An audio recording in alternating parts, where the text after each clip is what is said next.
네, 오늘 말씀 제목은 영원한 반석이신 예수 그리스도입니다. 지난 한 주도 영원한 작품을 남기는 기다림, 집중, 도전 속에서 승리하셨습니까? 열심과 정성 이전에 먼저 올바른 방향부터 잡아야 합니다. 틀린 방향을 향해서 열심을 다하는 인생이 곧 불행한 인생입니다. 지금 내가 어디를 향해 가고 있느냐가 중요합니다. 아무것도 없어도 방향만 맞으면 하나님이 다 채워주십니다. 그 올바른 방향이 바로 선교입니다.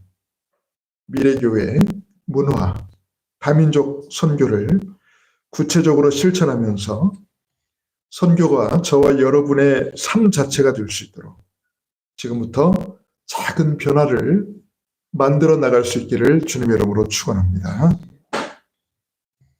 최근 들어서 전 세계적으로 지진이 많이 발생하고 있습니다.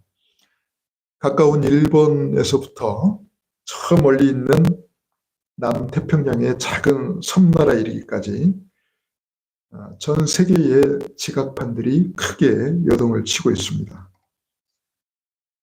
저는 지금까지 살아오면서 공포스러울 만큼의 끔찍한 지진을 아직까지는 한 번도 경험해 본 적이 없습니다.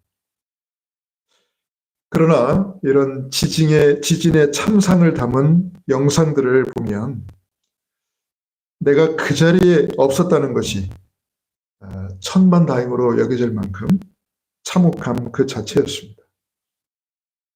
자동차가 달리던 도로가 갑자기 크게 출렁거리고 사람들이 서 있을 수조차 없을 만큼 땅이 흔들거리는데 멀쩡했던 건물들이 갑자기 힘없이 와르르 무너지고 사람들이 죽거나 다치는 모습은 그곳에 있던 사람들에게는 평생 잊지 못할 트라우마가 될 법합니다. 지금 내가 발을 딛고 서 있는 땅은 우리가 상식적으로 봤을 때에 절대로 흔들리면 안 됩니다. 우리가 지금 밟고 있는 땅이 말이에요.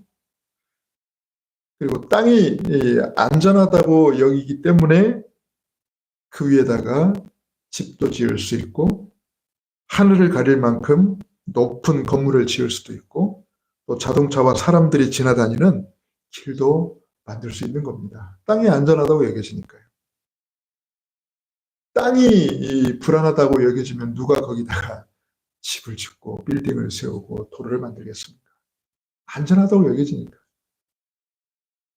그런데 안전해야 될 땅이 위아래로 크게 요동을 치고 좌우로 크게 흔들린다면은 과연 그 느낌이 어떤 느낌이겠습니까? 간혹 배를 타면 멀미를 심하게 겪는 분들이 있습니다. 혹시 이 가운데도 계실 분이 있겠지요? 바다에 파도가 치면 배가 크게 흔들리기 때문에 결국 몸이 이것을 지탱하지 못하고 멀미를 일으키게 되는 겁니다. 전에 어떤 분이 지인들과 함께 배를 타고 낚시하러 가셨는데 갑자기 파도가 크게 이렇게 출렁이면서 배에 탔던 대부분의 사람들이 멀미를 심하게 일으켰다고 합니다. 근데 그때 자기는 저 멀리 육지 쪽에 우뚝 서 있는 등대를 바라보았다고 합니다.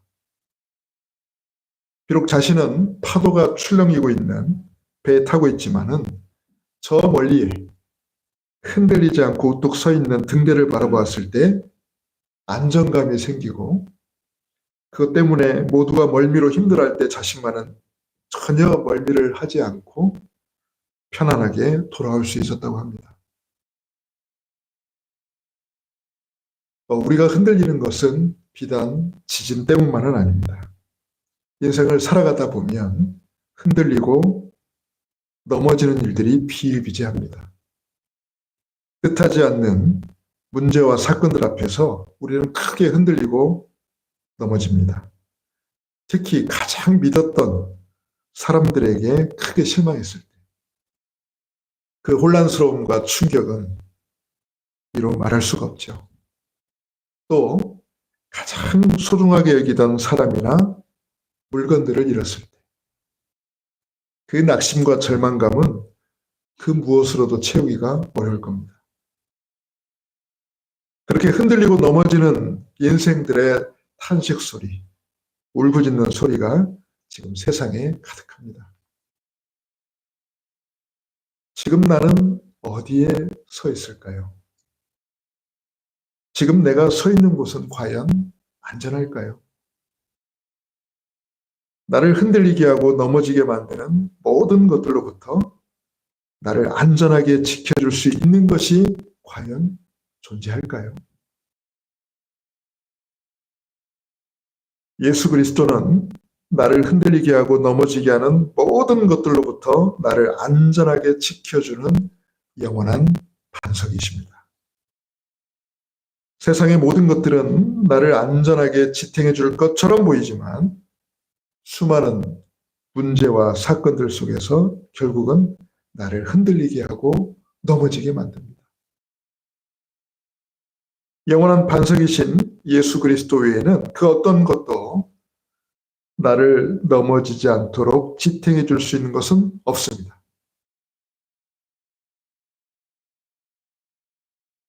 세상 그 어떤 것도 나를 안전하게 지켜줄 수 없습니다. 나를 지탱시켜 줄 수 없습니다. 흔히 우리가 믿는 도끼에 발등 찍힌다는 말을 합니다. 이것만은 나를 지탱해 줄 줄 알았는데, 이것만큼은 나를 넘어지지 않게 해줄 줄 알았는데 웬걸 그냥 여지없이 흔들리는 겁니다. 여지없이 무너지는 겁니다. 여러분, 오직 예수 그리스도 외에는 우리에게 반석은 없습니다. 지금부터 왜 그리스도만이 영원한 반석이시고 우리가 흔들리지 않기 위해서 어떻게 그 위에 살아가야 될 것인지 같이 말씀을 나누려고 합니다. 자, 먼저 우리는 이걸 알아야 됩니다. 그리스도를 틀리게 알면 어떻게 될까? 우리가 그리스도를 바로 알아야 되는데 그리스도를 틀리게 알면 어떻게 될까? 오랫동안 교회를 다녀도 그리스도를 전혀 모르거나 안다고 해도 틀리게 알 수 있습니다. 전혀 모를 수도 있고 교회를 오랫동안 다녔는데도 그리스도를 전혀 모를 수도 있고 알아도 틀리게 할 수도 있습니다. 그래서 흔들리거나 무너지는 것입니다. 자, 그리스도를 어떻게 틀리게 하느냐? 오늘 읽은 이 본문을 보니까 자, 사람들이 나를 누구라 하느냐? 예수님이 제자들에게 질문하셨죠. 여기에 보면은 그리스도를 틀리게 하는 세 가지 기준이 나옵니다. 자, 뭐라고 말합니까? 어떤 이는 세례 요한이라고도 하고 어떤 이는 엘리야라고도 하고 어떤 이는 예레미야나 선지자 중에 하나라고 합니다. 자, 다 나왔죠? 자, 그리스도를 틀리게 하는 기준 세 가지, 세례 요한, 엘리야, 예레미야입니다. 자, 그리스도의 모습 속에 세례 요한의 모습도 있었고 그리스도의 모습 속에는 엘리야의 모습도 있었고 예레미야의 모습도 있었습니다. 즉 육신적인 모습이죠. 근데 실상은 그리스도의 본질은 아닌데 많은 사람들이 신앙생활을 하는 중에 이러한 기준에 잡혀서 신앙생활을 합니다. 자, 세례 요한은 과연 뭐입니까? 한마디로 말해서 사회운동가입니다. 여러분, 세례 요한은요, 사회운동을 했던 사람이에요. 복음운동을 한 게 아니라 사회운동을 했던 사람이에요. 즉, 개혁운동을 했습니다. 그래서 이 세례 요한의 이 캐릭터가 뭐냐? 정의를 부르짖는 겁니다. 특히 지도자들의 그런 불법적인 행위, 또 지도자들의 존경받지 못할 그런 행동들에 대해서 그런 양심에 대해서 가차없이 비판했던 사람이 세례요한입니다. 그리고 본인도요, 본인 자신도 되게 청렴하게 살았어. 세례요한의 모습을 보면 광야에서 약대 털옷을 입고 메뚜기와 석청을 먹고 살았다 그랬어요. 여러분, 그게 과연 사람이 살 만한 겁니까? 그 정도로 이 부라든지 이런 어떤 이익에 빠지지 않고 되게 청렴 결백하게 살았다는 모습이죠. 그러니까 사람 자체도요, 되게 청렴 결백하고 부당한 이득을 취하지도 않고, 그러면서 뭡니까? 사회 정의를 부르짖고, 그리고 이런 불법적인 비양심적인 그런 사람들 향해서 날카롭게 책망하고 비판하고. 요즘으로 말하면요, 젊은이들이 반할 만한 그런 사람이죠. 또 이런 세례요한과 같은 분들이 많습니다. 지도자가 저러면 됩니까? 대통령이 이러면 됩니까? 대통령 영부인이 그러면 되겠어요? 이런 것들이 사회에서는 굉장히 곽광을 받습니다. 책망받는 사람 자체는 불편할 수 있지만 속 시원하게 그렇게 책망해주고 비판해주고 지적해주면 속이 시원하기도 하죠. 이런 사람들이 굉장히 인기를 얻을 수 있습니다. 또 이러한 예수님의 모습을 또 실제로 간간히 보여주게 됐고요. 예수님은 이것 때문에 세상에 오신 분은 아닌데 이게 전부인 줄 알고 신앙생활하는 분들이 의외로 많습니다. 그렇죠? 또 실제로 이거를 표방하는 교회들도 많고요. 사회운동을 표방하는 교회도 많습니다. 자, 두 번째는요, 엘리야입니다. 엘리야는 신비운동을 했던 사람이에요. 신비운동.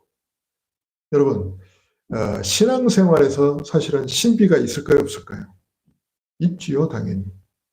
우리가 신앙생활에서 신비적인 부분이 없을 수가 없죠.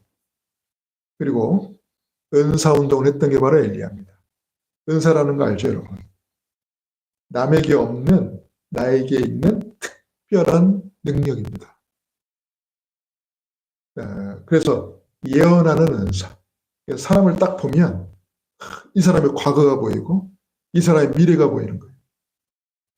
혹시 여러분 그런 은사를 갖고 싶은 분 계시나요? 근데 여러분 그런 은사를 갖고 있으면요, 사람을 움직이기가 아주 쉽습니다. 아니 예를 들어서 말이에요, 한 번도 만난 적이 없는데, 죄송합니다만 우리 이자순 집사님이 한 번도 만난 적이 없는 사람인데 갑자기 나를 딱 보더니 너 과거에 이랬지? 깜짝 놀라죠. 근데 한 가지만 말하는 게 아니라 너 이랬잖아. 너 과거에 이랬잖아. 이렇고 이랬잖아. 그러면 순간적으로 무슨 말이 나올 것 같아요? 저를 어떻게 아세요? 거기다가 너 지금 이러잖아. 그리고 여기까지 다 맞춰버리면요, 봐봐요. 그 다음에 너 앞으로 이렇게 될 거야. 믿어져야 안 믿어져요? 믿어지죠. 근데 그게 좋은 게 아니라 만약에 혹시 나쁜 거면 너 이렇게 되고 싶지 않지? 어떻게 되는 줄 알려줘? 제발요. 그렇게 되는 겁니다. 그러면 무슨 말을 하든 나는 다 따라갈 수밖에 없어요. 뭘 하라고 그러면 할 수밖에 없어요. 그게 이제 딱 꿰이는 거죠, 이렇게. 세상 말로 말하면 가스라이팅 당하는 거죠, 이때부터. 완전 심리적인 지배 상태에 딱 놓여지게 되는 겁니다. 자, 이런 방언하는 은사, 예언하는 은사, 또 뭡니까? 이렇게 귀신을 쫓아내는 은사, 이렇게 병을 고치는 신유의 은사, 이런 게 굉장히 많아요. 교회 안에 이런 은사를 행하는 분들이 되게 많아요. 특히 예언하는 은사가 있다 그러면 너도 나도 막 그 앞에 가가지고 저 어떻게 되겠어요? 저 어떻게 될까요? 막 물어. 완전 기독교식 무당이라. 저는 절대로 좋은 게 아니라고 생각합니다. 여러분, 말씀 하나면 다 끝 아닙니까? 하나님 말씀 하나면 다 끝이지. 그래가지고 내가 어떻게 될까요? 어쩌면 될까요? 그게 필요합니까? 설사 그게 맞다 해도 저는 그거 안 따라갈 겁니다. 우리는 말씀 하나면 다 안 돼 말이에요. 뭐가 아쉬워서 그런데 또 빌붙습니까? 그러니까요, 이런 그 엘리야적인 여기에 빠지면요, 사람들의 관심이 엄청나게 집중됩니다. 예를 들어서 뭐요, 뭘 과거를 맞추고 또 미래를 맞췄다. 그럼 사람들이 그게 누구야? 대체 어디 있어? 그래서 막 수많은 사람들이 몰릴 수밖에 없는 거예요. 엘리야에게는 그런 모습이 있었습니다. 수많은 사람들 앞에서 능력을 행했습니다. 하늘에서 막 불이 내리게 하고, 그죠? 말한 것마다 이루어지게 하고. 여러분, 만약에 우리가 신앙생활을 이런 식으로 하면 절대 말씀 중심이 안 되고 참 무슨 중심이 되냐? 은사 중심이 됩니다. 눈에 기적이 나타나야만 믿는, 그게 이루어져야만 믿는, 그걸 못 보면 갈급해지는, 말씀이 전혀 답이 안 되는 그런 함정에 빠지게 됩니다. 세 번째는요, 예레미야식 신앙생활이죠. 예레미야는 이렇게 해석하면 됩니다. 구제운동하는 거, 봉사운동하는 거. 여러분, 구제와 봉사가 잘못된 겁니까? 그럼 앞에서 말한 뭐 사회운동이 나쁜 겁니까? 신비 은사운동이 뭐 틀린 겁니까? 아니에요. 다 필요합니다. 다 맞습니다. 구제운동, 봉사운동 다 맞습니다. 그런데 이게 본질이 아니라는 겁니다. 이게 중요한 거예요. 그리스도께서 이 땅에 오신 목적은 이것 때문이 아니라는 거예요. 거기서 착각하면 안 됩니다. 필요한 거지만 그게 본질은 아니라는 거예요. 예를 들어서 제가 하나한테 어떤 중요한 심부름을 맡겼어요. 중요한 심부름. 그게 본질이었어. 그러면서 하나한테 말했어요. 돈을 더 주면서 하나야 가다가 더우면 아이스크림도 사 먹고 가다가 너무나 또 힘들면 시원한 음료수 사 먹고 그래 배가 고프면 가다가 네 좋아하는 햄버거도 사 먹고 그래 하고 줬어요. 본질은 뭐죠? 내가 부탁한 심부름이에요. 근데 하나가요. 그 내가 부탁한 심부름은 다 까먹고 가다가 그래 이걸로 아이스크림 사 먹으라 그랬지? 아이스크림 확 가다가 그래 더우면 뭐 사 먹으라 했지? 턱 마시고 그래 배고프면 햄버거 사 먹으라 했지? 어디 맛집 햄버거 어디더라 하면서 막 진짜 내가 부탁한 건 다 까먹고 왔어. 그리고 나한테 한 말, 아빠가 하라는 거 다 했어요. 햄버거도 사 먹었고 마셨거든. 내가 부탁한 심부름 어떻게 됐니? 그거 빼놨다. 그런 적은 한 번도 없지만 우리 하나가 그런 적은 없지만 쉬운 예를 들면 그렇다는 거예요. 여러분, 이 예레미야는요. 구제하고 봉사하고 그러면서 뭡니까? 굉장히 경건합니다. 개인적으로. 금식도 하고 기도하면서 경건하게 그러면서 되게 윤리적으로 도덕적으로 자신을 지키는 나쁜 거 있습니까? 전혀 없죠. 근데 이거를 본질로 붙잡으면 안 됩니다. 이유가 뭔지 아세요? 반드시 한계가 옵니다. 자, 세례 요한, 엘리야, 예레미야 간단하게 사회운동, 신비운동, 또 구제운동 여러분, 요 특징이 뭐겠습니까?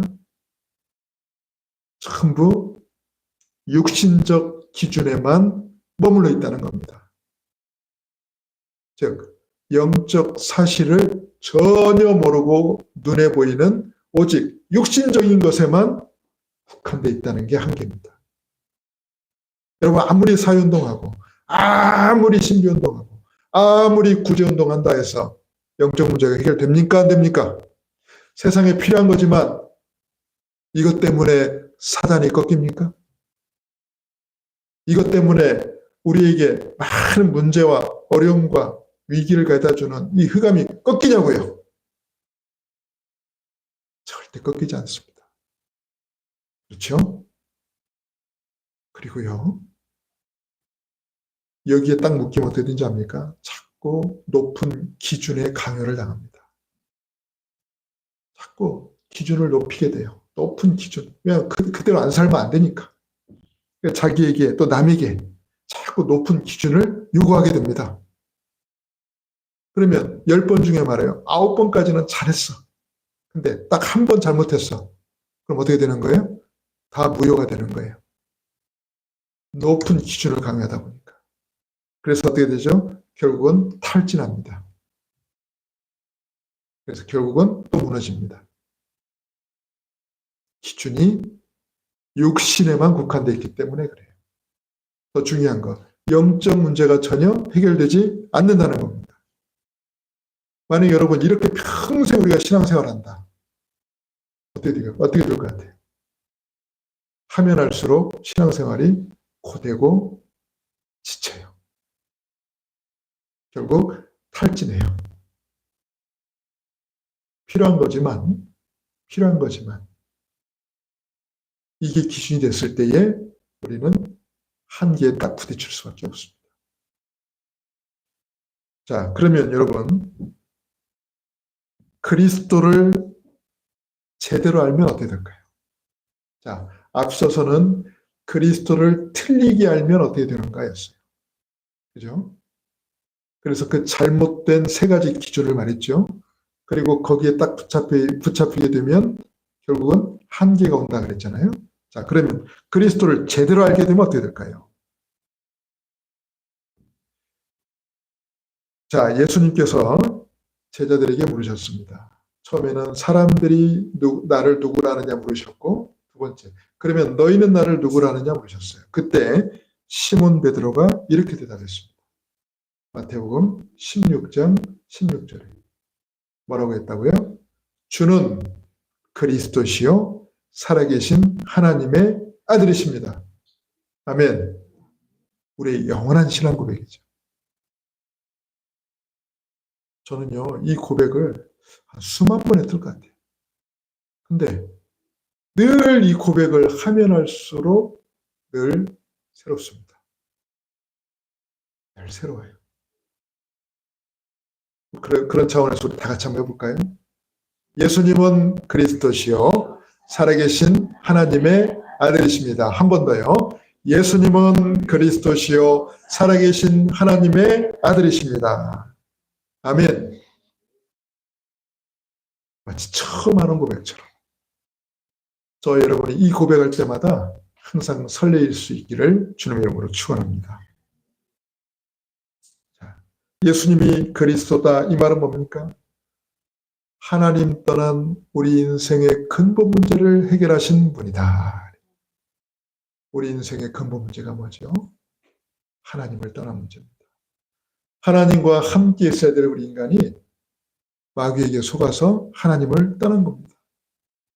마귀가 우리를 하나님 떠나게 만들기 위해서 뭘 가져다 줬습니까? 죄를 가져다 줬습니다. 그 죄는요, 노력해서 해결할 수 있는 죄가 아닙니다. 열심으로 해결할 수 있는 죄가 아닙니다. 그래서 원죄라고 합니다. 그 죄로 인해서 우리는 하나님을 떠나게 됐습니다. 그래서 이 모든 원인의 제공자가 누구냐? 그게 바로 사탄입니다.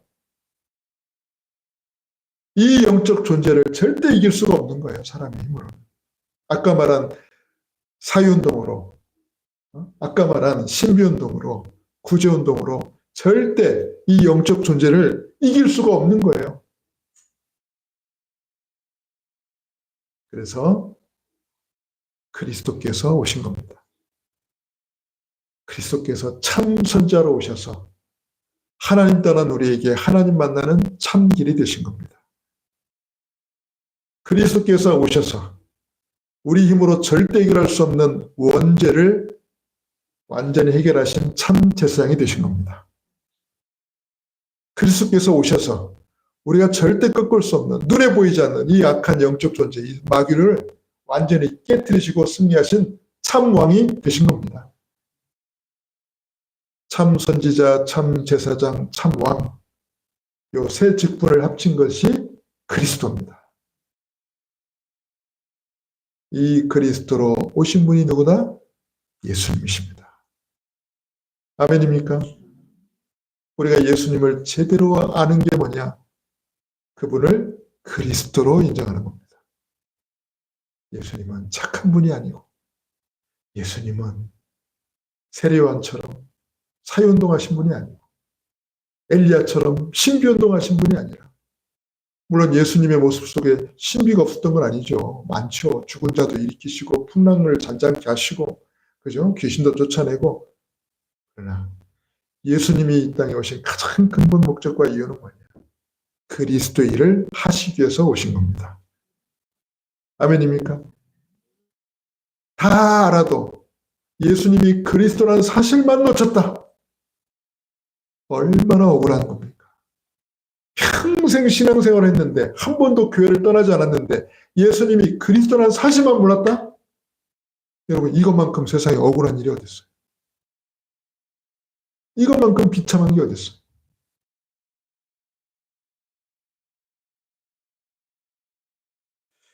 자, 예수님은 그리스도신데 또 뭐라고 그랬습니까? 살아계신 하나님의 아들이시다 그랬어요.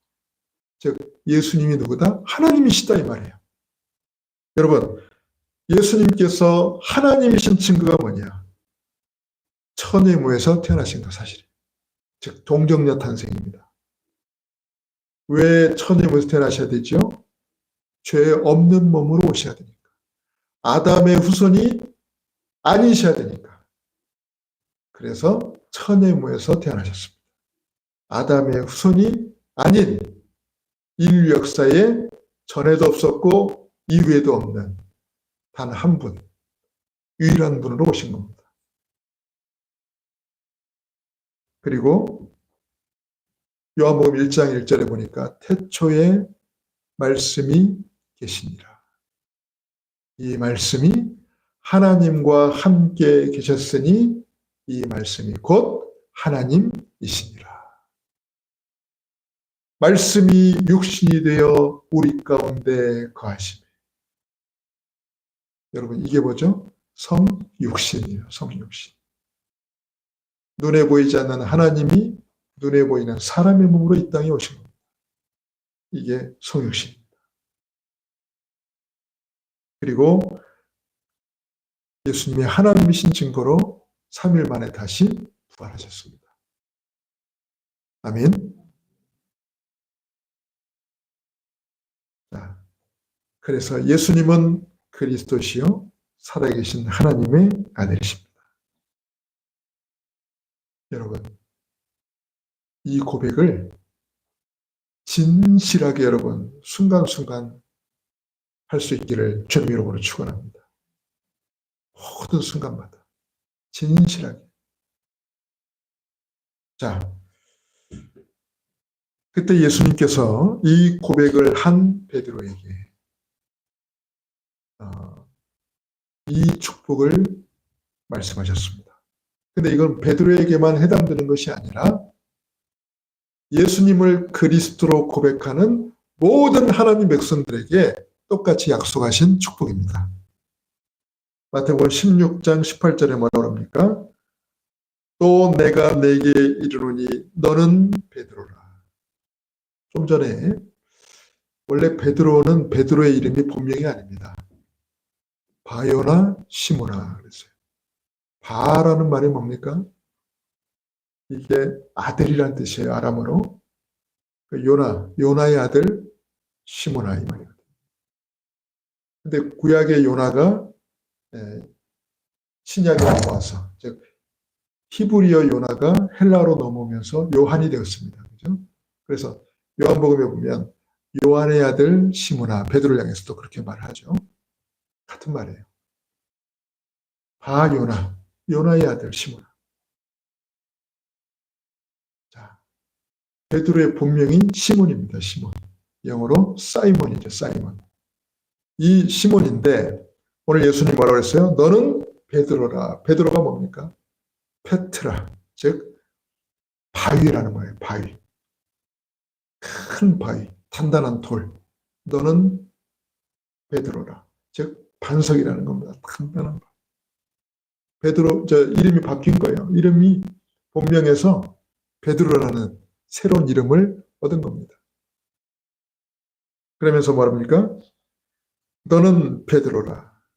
내가 이 반석 위에 내 교회를 세우리니 음부의 권세가 이기지 못하리라. 천주교에서요. 이거를 육신적으로 해석을 했어요.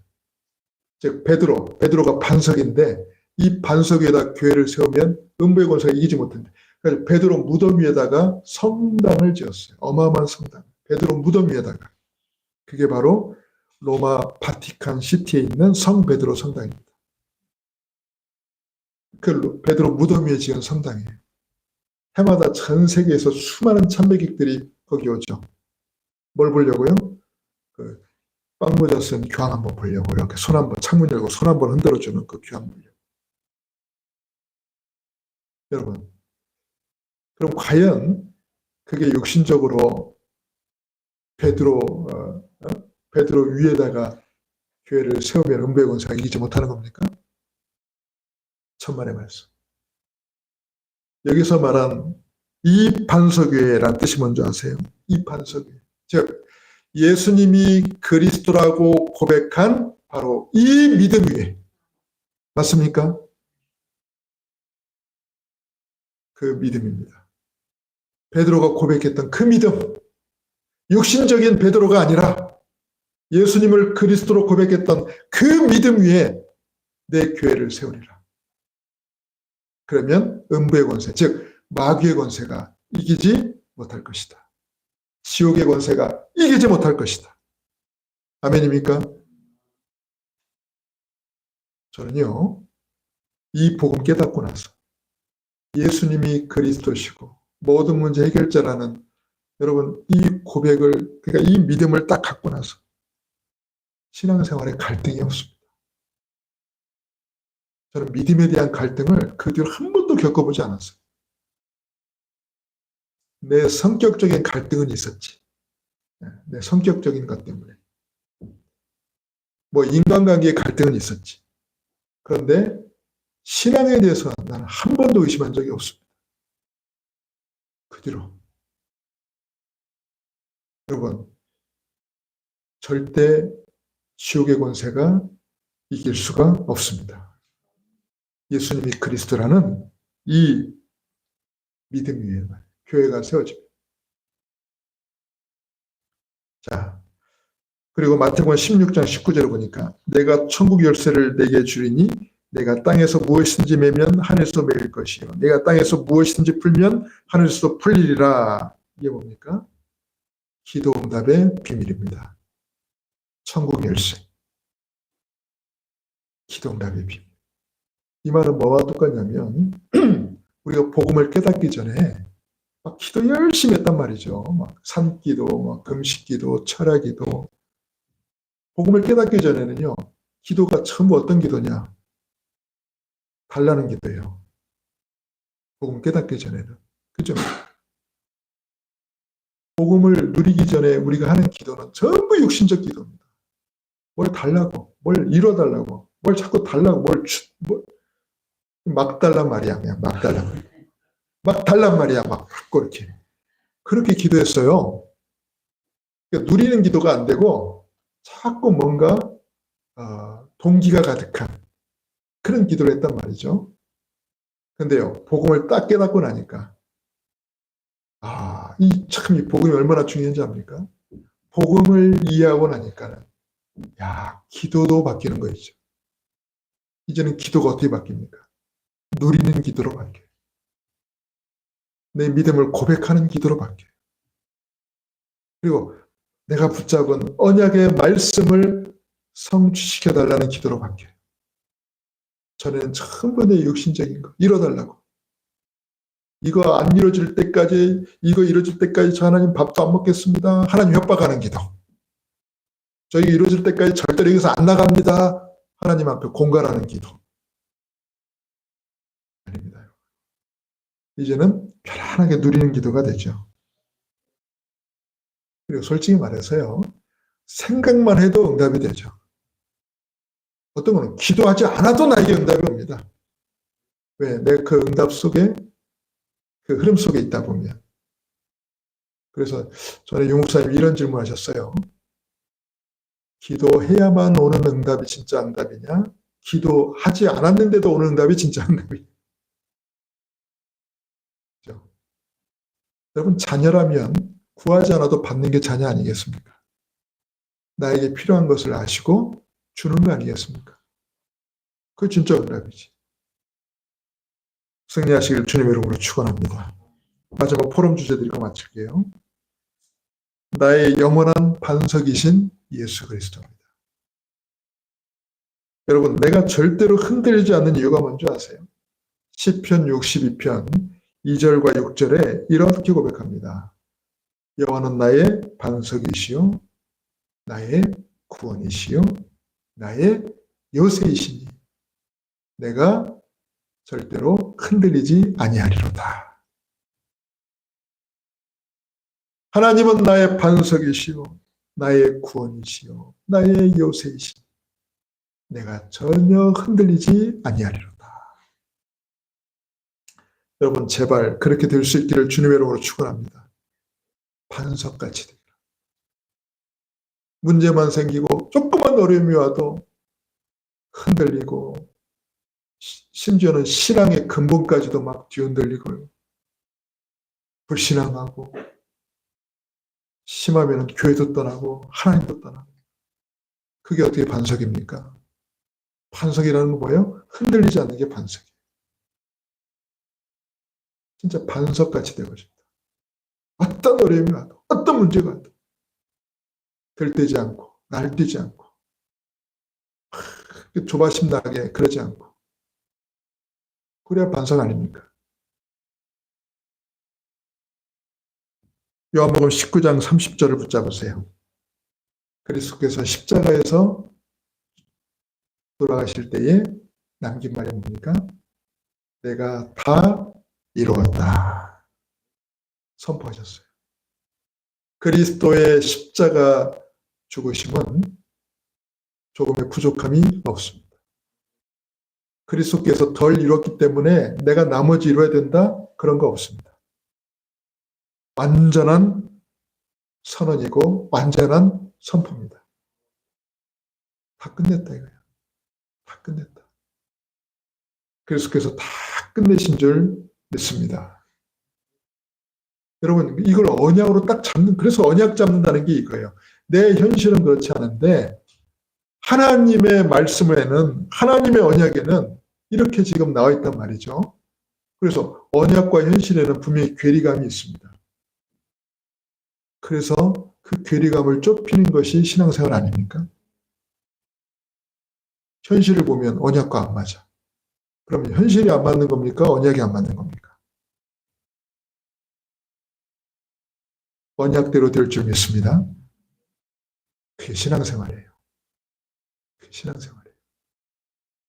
그래서 우리는 언약을 잡는 겁니다. 현실을 잡는 게 아니라 하나님 말씀을 잡는 거예요.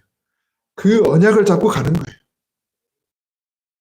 그러면 어느 순간이 되면 내 현실이 언약대로 이루어진 걸 보게 될 줄 믿습니다.